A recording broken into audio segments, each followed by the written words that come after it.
Welcome to the Earning Freedom Podcast. I am Michael Santos with michaelsantos.com and prisonprofessor.com. Today, I'm really excited to bring you an individual who has served a significant period of time in prison for serious offenses, but he's an individual who has transformed his life in the most positive way.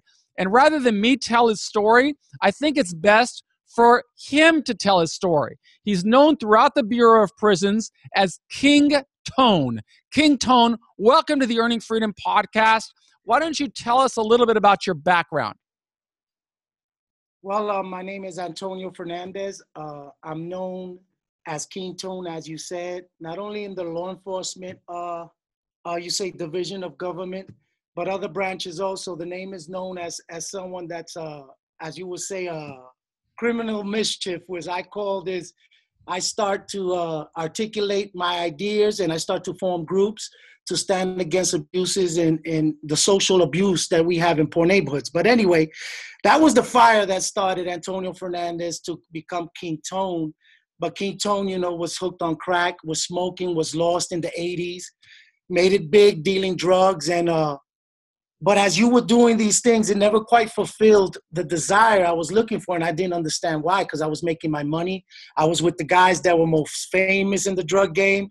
But yet I got hooked on my product, not because I was stupid. It was because that void that I was probably doing something that wasn't fulfilling. A lot of people in prison have that issue. So I know they can relate to you, Antonio. But what neighborhood are you from and what type of group did you run with?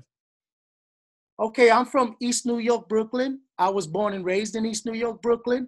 I'm from New York, but my mother and father are second generation Puerto Ricans, and they came here with their mother and father, and they started living the American dream and looking for a better, tomorrow for their children. My father and mother got wed early, 19 and 18. I got 4 sisters. I'm the only son. So growing up in East New York, if you look it up, it was crime-ridden and poor neighborhood, but crime was the only way to go about things because heroin and cocaine was our product in East New York. You get it? That was our economy. That was the product we pushed in that neighborhood so we could provide for our families because it was such a dysfunctional area.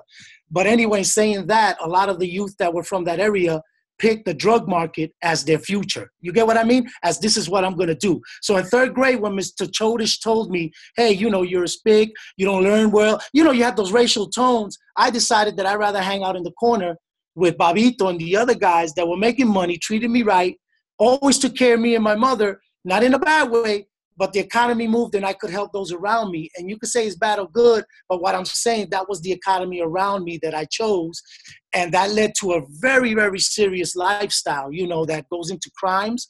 And, at that time, police were into crimes and it scarred me. It left me not understanding myself as good as I should. But I knew I was a leader. I knew that. I knew I was a leader because in the drug market, I always made money. Because I would say, hey, if I get heroin and if I give the package out 60-40. So in East New York, you get a bundle for $100. And for $100, it's 10 heroin bags. So then I used to get. I don't want to. Let's not get into people educating people on how to sell drugs. Let's talk a little bit about. What I was trying to say that I knew how to make money the illegal way, but I didn't go to school. So that math and all that, I said I'm smart, but I'm doing things I like. You get what I mean? I didn't know how to convert that into what society wanted me to do, was use my smarts to produce products that were, could help the community, could be prosperous for myself and someone else. So I joined the Latin Kings because of my addiction, because of my solitude, because of my lost ways of wanting to sell drugs to make my money. Believe it or not, this organization, when I went to jail, seen my uneducational ways that I was doing things because I continued that behavior in jail. And they pulled me to the side and they said, hey, man, you're going to get yourself hurt. You're going to start riots in the jail because you continue the behavior of selling product and causing, mischief in the jails. So when they took me in, they taught me how to read. They taught me how to write. And then they taught me rules for myself, like we don't get high because we're Spanish. We're a people of strong culture. They gave me a belief system. And in there, in Rikers Island, in the 88, 89, and 90, that's when I went through that school of almost the Boy Scouts with the Latin Kings of how to conduct myself as a true man. So then I got sentenced to a 2.5 to 6, 3 to 5. I went upstate. I went to Lakeview Shock. You know, the Shock program was out. And lucky for me, the Shock, my brothers in the Latin Kings said, hey, go there because they'll shorten your sentence. You'll get good help. Use the Shock program to get yourself educated. And then you could go back out and change your life. And I did exactly that. And in that model with them, you know, showing how to take my skills that I was using in the street, I started using them for good in the jail. So I got my GED. I started following the program rules, which was don't get high, you know, and it gave me a structure on military base, which also gave me the education how to militarize my organization. So when we did rallies against issues we didn't believe, I learned in Shock how to do marches and do caterings that gave you power, but you were still nonviolent. You get what I mean? So all these things was building who King Tone was. So in 91, I came home, and it was a serious times in New York with the Latin Kings because, you know, we was lost. We just came out of jail. We didn't know how to conduct ourselves. And we got into what commonly happens to organizations that started out of the revolution and against human, you know, for human rights. We got lost in, and like I did, started representing the wrong things. But the Kings in New York had their problems of trying to fit in the community. And we found ourselves being, you know, looked at from the FBI. But when I came home in the 91s with the founder, we started believing that it was good to get re-involved with the community, start fighting for community issues like police brutality, like cops in the school, like, you know, housing, start going to the PTA meetings. So I established a kind of what you would say structure within New York City with no funding, no money. I created a structure that gave the organization a way to coexist and work within New York City, trying to remove the criminal aspect of our organization, which became very different. Let me when you're talking, if you could, because I'm recording this for guys in prison. If you could be looking at the camera, that way you're going to be looking at your audience when they're seeing you, because it looks like right now you're talking like this. If you can see me. It's because that's better. It's better because yeah, that's awesome. I just want you, or you don't have to be that close. You can back up a little bit, but just look at when you're talking, talk to your guys, because these guys, I want them to hear you. I want them to know what you've experienced. And I really want them to know how you were able to turn a negative experience into something that's positive. For those, we're going to get into the story a little bit, but Tone is now an international spokesperson educating people on how to reduce gang violence, on how educating law enforcement on how they can work more effectively with gang members. He's going into schools. He's going into jails. He's built a complete career in helping people who are living in struggle become productive, law-abiding citizens. And that's why I consider him a mastermind, and why I'm so proud to be featuring him and asking him to help me spread this message into jails and prisons across the United States. So Tone, with what you're saying, and I know I want my guys to understand the reason I'm getting in debt, because even the confusion of change is scary. So when you become, like I did, institutionalized, the Kings and all that was an excuse to say why I was failing. But why I was failing is because I never had a plan.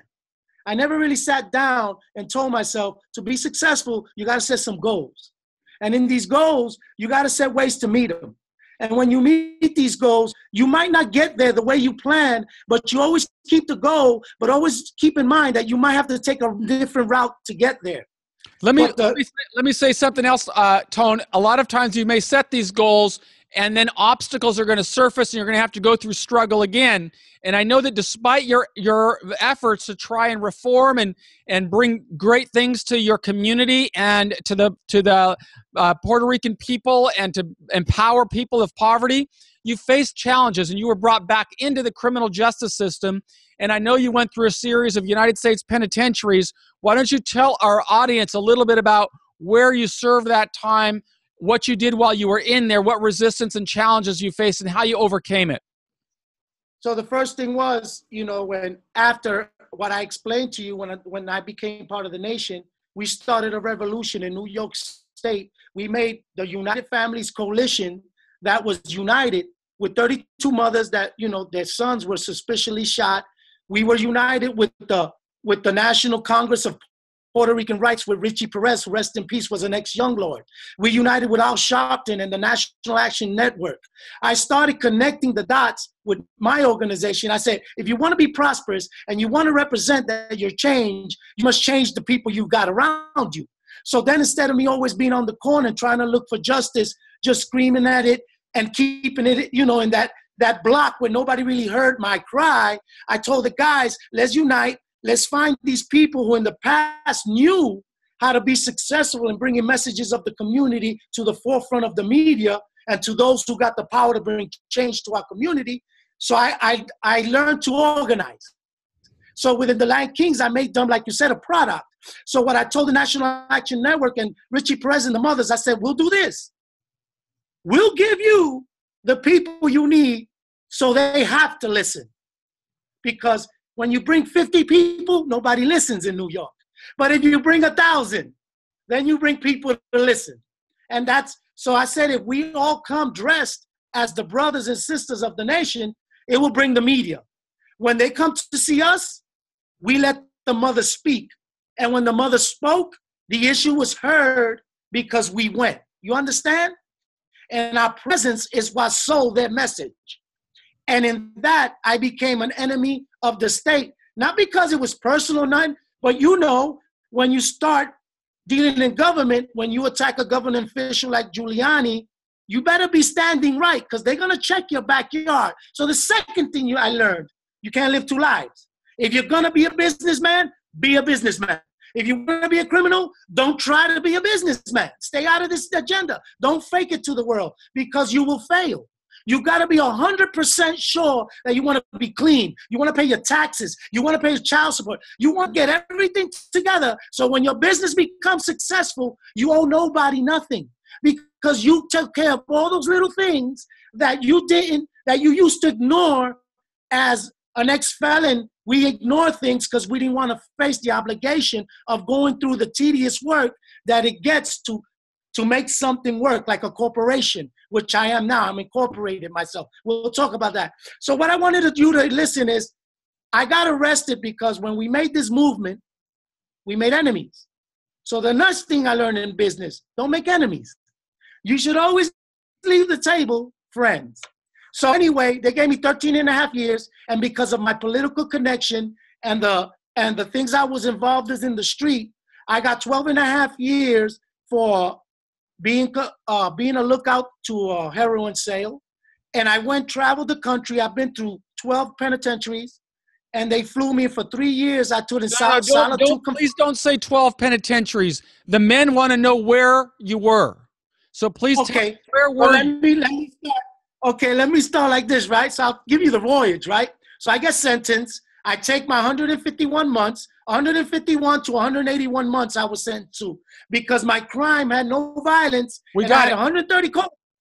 I went down to 151 months. So I ended up with 151 months to do.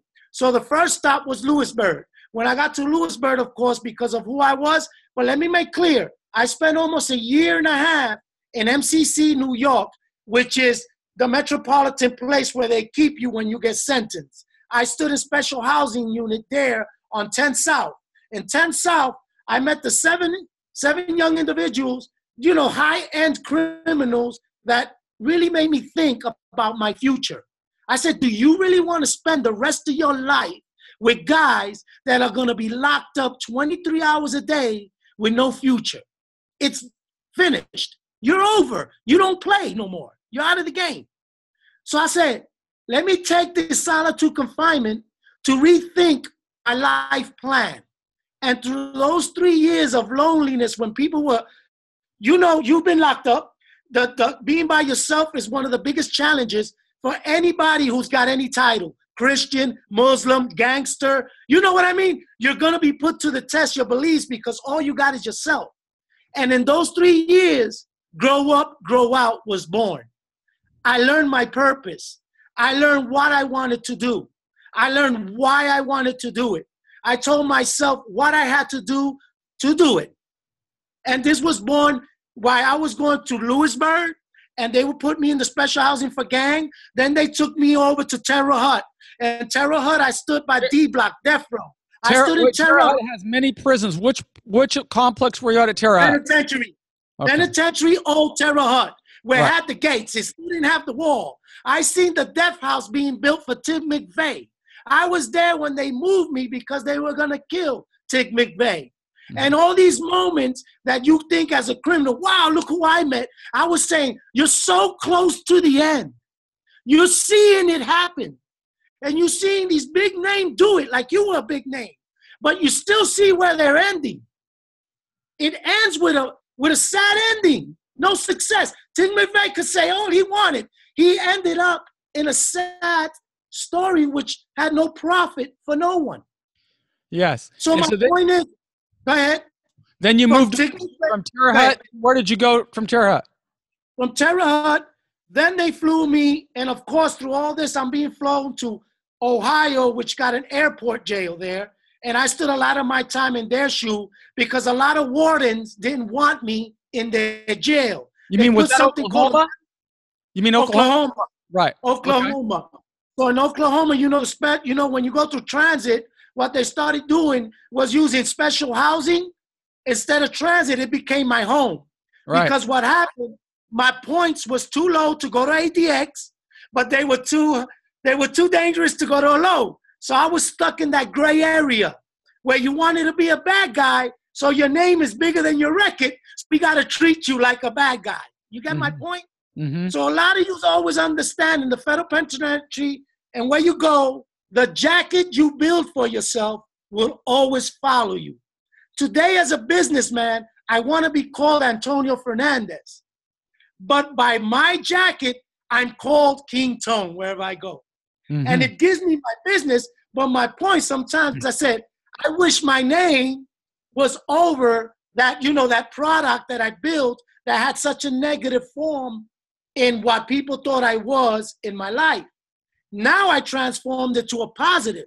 When they say King Tone, they say it with that respect. He's a business owner. He's a righteous man. He brings life. We want him in our place. We want him to teach our youth how he worked his way through this death trap that he was supposed to fail in. But he made it through by the grace of God and about always keeping, like he said, the wit of what was my ultimate goal. And what was that? Freedom. Now that's what makes you a real leader, Antonio, is that you are using the strength in your God-given leadership in ways to build a more productive society, to really contribute to the making of a better community. And you're inspiring a lot of the young people who are misguided and on their way perhaps into the penitentiary system. They can look to you and see what you have learned through the process. And you look back, you're giving them you're giving this audience a lot of wisdom right now. But the main takeaway that I'm getting from you, Antonio, is that you have really turned the corner. You have really embraced these concepts of these mastermind principles that we try to teach, which is absolutely exactly what you just said, making 100% commitment to success. And as a consequence of you making that commitment, tell us a little bit more about your journey. What opened up for you? I know that you eventually went from Oklahoma. I think you went to Pollock, USP Pollock in Louisiana. Yes, I went. So after Oklahoma, I went to a couple of quick stay prisons. You know what I mean? Like they took me down to Lawn Park, but I didn't even get. You know how it is. The captain and them said no. So it was like almost a 2-day stay. You go in the shoe, you land, they put you back on the plane, and I lived like that for 3 years of my life. So what I learned to travel light. I learned to travel only with what I needed. I learned to read and to study where I was going. So I knew the next landing was Pollock. So it was a new prison, a 5.5. It had a fence around it. It had the wall. It had 5 towers. The yard was split in 3. And I was going to a Texas-Mexican gang-based penitentiary. So I had to prepare myself to live in a place where I knew I was no longer amongst where I was going to be strong. So I had to make myself strong. And how I did that, I studied where I was going to go. I humbled myself, and I started to become the man that I am today. I started to learn you walk with the product of grow up, grow out, so then you can't be anything else. So what I always said was, the organization isn't bad. The things we do are what's bad. So if we could change something and take away the criminal aspect, and it already got a structure, they do this in Wall Street all the time. New corporate big executives come and they'll change everything in GE because he's the new man. So what I say, we could take illegal enterprises, give them the education they need while they're serving time in those shoes, bring them the books they need, give people like me and Mike to come in there and give them the knowledge they need, so when they step out, they don't step out not knowing what they're going to do. They step out with the very steps they need to be successful and not return. Well, the nice thing about it, Antonio, is that you're the man to deliver that message, because you can advise people on when they ask questions, how do I transform my life when I'm in a high security penitentiary, when there's so much pressure, when there's so much drama. You are living, breathing proof that a man can do it, because you, as a former gang leader in the streets, a former gang leader in prison, you've transformed your life, you were able to do it, and you're living, breathing proof that anyone can not only transform their life in prison, but can come back to society, build a business around all that they have learned, and make enormous contributions traveling the world. And we're going to get into that into the next episode, but really make a positive impact on society. So tell us, what advice do you have for those men who are listening to your message right now inside of a high security penitentiary or inside of a medium security penitentiary, who in their heart, they want to grow and they want to become successful like Antonio, but they don't know how? How do they do it? The first thing is, and we'll get into it deeper because I don't want to dilute what I'm going to tell you right now. Well, I know you got a whole program for it, and I hope that these institutions will. But I want to say to you, because this moment is special to me. We love you. That's the first thing. You are loved. We need you. You are needed. We got a place for you.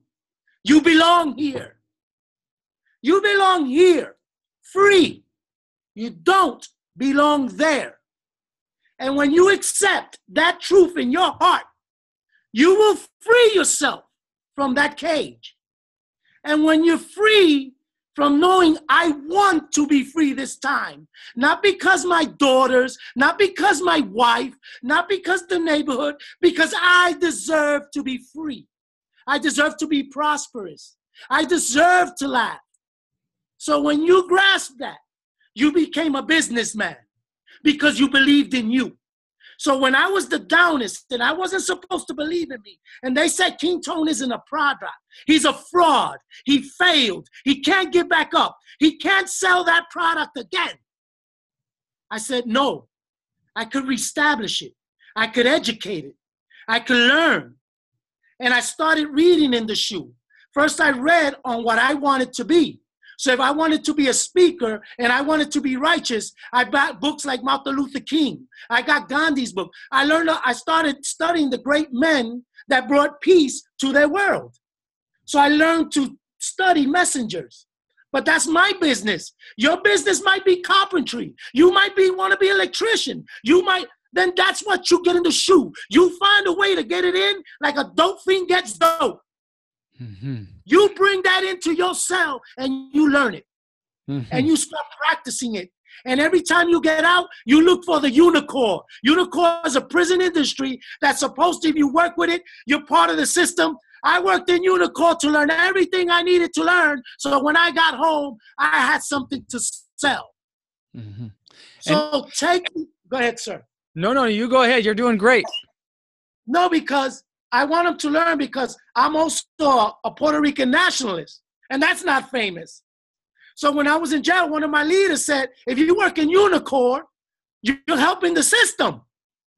And I say, yeah, and the system pays me. Mm-hmm. Nobody in the street is sending me money. Mm-hmm. So I have to go in there and earn money. Mm-hmm. So I got to learn a trade. So you know what I worked with in Gilmore? in Gilmore, that's in West Virginia, that's the medium. I worked in making U.S. patents. I did chemical patents. I seen patents that are top secret that I had to sign that took us 3 days to put in the form that it had to do to get American stamped that this will be like. So I did claims, I did forms. Me, GD Tone, worked with United States patents, chemicals, things that I didn't understand, but they taught me how to do it. So I had something that if I was free, I could have made $1,000 a patent, depending if it was easy, medium, or difficult. Mm-hmm. I became a businessman. From easy, I learned to do the difficult patents because I wanted to make $2.75 instead of 75 cents an hour. You understand me? I learned to be a businessman in jail. And you came out, Tone, and you've become a businessman in society where you are being recruited to go to Ecuador and Sweden and all across the country. And you have contracts now where government organizations are recognizing your expertise and your leadership and asking you to come in and help them resolve international problems, which is a lack of motivation among people, which is, a misdirected youth. You're helping them. Tell our audience a little bit about how if they want to come out and contribute to your organization and work together with you, how can they start preparing themselves for that aspect right now?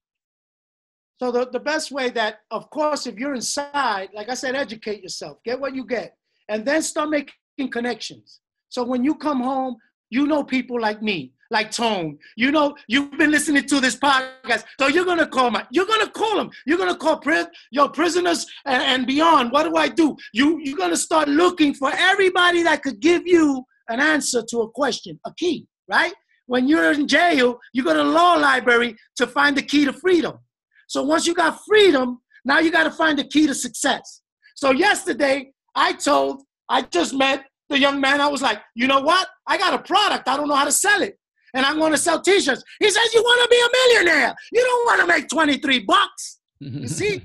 Because I always was taught to think small because I was poor. And I thought I didn't deserve to be rich. I didn't deserve to think that I didn't have to work for somebody, that I could work for myself.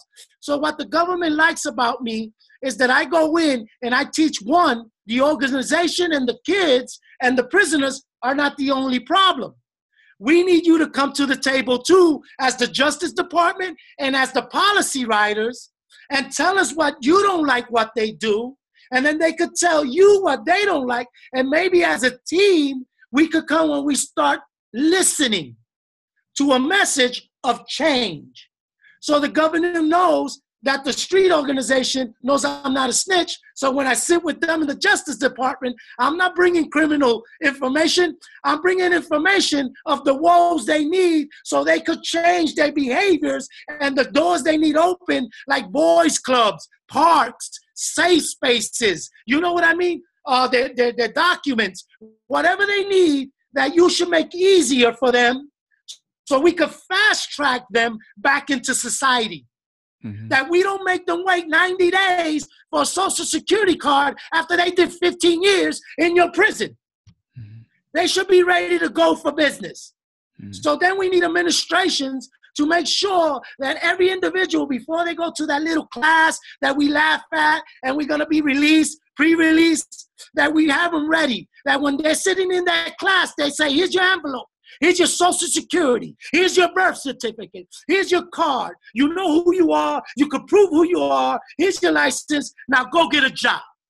So get those things. They are needed. They are needed, and start working at it now while you're doing nothing. Well, because I'll tell you that, Tony, I think we're coming to the end of this particular episode, but I think what I'd like to do is record a second episode with you. I know that your time is very valuable. You've got a lot of responsibilities competing for your time, but I think you can bring real value to our listeners if you can help us understand in the next episode a little bit about how you were able, when you emerged from prison, with your criminal background history, how you were able to build a business around all of the knowledge that you've acquired, how you've been able to create products and services that government agencies are now paying you to come in and teach. And I know that you're working with the police department and helping them understand gang relations or how they can have a positive presence? Because, the guys in jail, when they hear police, they go crazy. So let's be real clear. No, so let's save that. Let's save it and let them know that on the next episode, because I know it's important. I do want to emphasize that everything that Antonio does is with his dignity intact. He's 100% committed to being a man of authenticity, being authentic, being 100% committed to helping his people become successful, law-abiding citizens where they're not feeding on crumbs, but they're becoming successful and building better lives for their children and their families and their communities. And he's proud of that. And I am proud to feature a formerly incarcerated person who has come back so successfully and can bring such a positive message to individuals who want to change, but they need leadership from an individual like Anthony to help them get there. And so I'm very proud of you on the show. Michael Santo, I want to let it go with this. Thank you for the opportunity first. And let me tell you, a lot of people sell a lot of dreams to prisoners, and they fake them into believing. And I've only met you in the 2 days we've been talking, and you've been genuine. And the first thing you guys in prisons, you know what we look for is a genuine person, a genuine message. We don't want to be false hoped. And this man is saying, I'm not selling you a dream. I'm selling you that you could become your own product. And you could do something successful when you come home, because he did it and I did it. But there's rules to doing things. And we want to help you understand those rules. And it's authentic and it's free. And I'm going to get you more. I'm going to get another episode that we can send this message to prisoners across the country. I want them to connect with you and become a part of your very positive organization. We're going to talk about it on the next episode, but I got to close out now because I'm beyond 30 minutes. I am Michael with michaelsantos.com. I'm going to have show notes that link back to Antonio's website so that you can get in touch with him. And I look forward to bringing in the next episode. It'll be on tomorrow. Thank you very much. We'll be back with another inspiring guest. Who is Antonio tomorrow? Thanks very much, Antonio. Have a good day.